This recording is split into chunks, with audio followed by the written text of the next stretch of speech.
Hello guys, నేను మీ Anusha. So spicy and కొత్తిమీర rice ఎప్పుడైనా ట్రై చేశారా? లంచ్ బాక్స్కి అయితే బెస్ట్ రెసిపీ ఇదైతే. చల్లగా ఉన్నప్పుడు వాతావరణం ఇలా మీరు బాక్స్లో పెట్టారంటే వేడి వేడిగా తింటుంటే భలే ఉంటుందండి. టేస్ట్ అయితే మామూలుగా ఉండదు.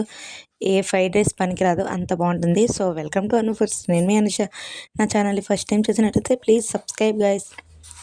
ముందుగా ఒక మిక్సీ జార్ తీసుకొని అందులో కొంచెం కొత్తిమీర, ఒక 3 పచ్చిమిరపకాయలు, తర్వాత కొంచెం పుదీనా వేసేసి మిక్సీ పట్టేసుకోండి. తర్వాత కొంచెం ఆయిల్ వేసేసుకొని ఇలా జీడిపప్పుని వేయించి పక్కన పెట్టేసుకొని, తర్వాత దాంట్లో కొంచెం జీలకర్ర, అల్లం వెల్లుల్లి దంచి లేదా పేస్ట్లో వేసుకోవాలంటే అది మీ ఇష్టం.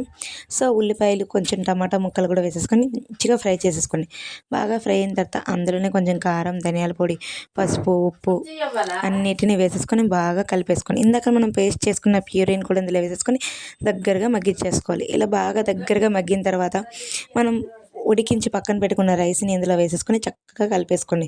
లాస్ట్లో కొంచెం కొత్తిమీరని వేసేసుకోండి. అంతే, ఇంకా ఎంతో టేస్టీ అయిన స్పైసీగా ఉండే కొత్తిమీర రైస్ అయితే రెడీ అయిపోయింది. చాలా అంటే చాలా బాగుంటుంది. పిల్లలు అయితే ఫిదా అయిపోతారు, అంత బాగుంటుంది.